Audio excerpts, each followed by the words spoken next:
Энэ нөгөө манай пэйж хуудасны ялагч Дархан хотод байдаг. Яг ясан дээр энэ охиныг зорж ирсэн шүү. Нөгөө сая төгрөгийн ялагчтай. Нөгөө дайвар хийгээд байсан сая төгрөгийн ялагч танаа Дархан хотыг байхгүй юу? Тэгээ би одоо ингээд мөнгөнд шилжүүлж өгөх гэж байгаа. Тэгээд уул манай наад өгч юм уу? Оо ямар гоё. Би хүн баярлуулаад байсан хүн ерөөсөө намайг баярлуулж байгаагүй юм байна шүү дээ. Яа баярлалаа. Ястаа гоё юм байна. За ястаа баярлалаа. За ингээд дансаа хэлээрэй. За нэр алдар хэм блэ? Гангас. Нөгөө сая төгрөгийн азтан болсон тухайн мэдрэмж ямар байсан?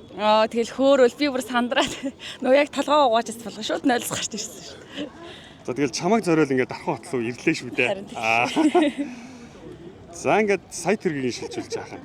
Ганган сүх юм уу те? Ямар ч гоё нэртэй. За гүйлгээний утган дээр нь мистер Бэлтэн гэвчиж. За.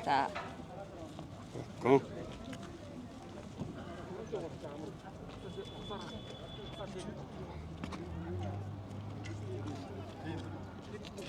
За ингээд. Баярлаа. Мөнгө орсон уу? Дон ингээд дуурсан уу? Окей. Ингээд хараад байна шүү. Орсон байна. За ингээд сая төгрөгийн шилжүүлээ ингээд ганган сүхтэй. Ганган сүх хацтандаа ингээд сая төгрөгийн шилжүүллээ. Ингээд Дархан хотыг зорж ирээд тэгингээ бас төв өшгөлүүллээ. Голцоо төрүүллээ. За ингээд Дархан хотод ирсэн сэтгэл сайхан байна. Баярлаа. Бид бүхэнтэй хамт байгаарай. Айгуу гоё юм байна. Одоо буцаандаа амтрах хийднэ. За баярлаа. Баярлаа. За амжилт хүсье.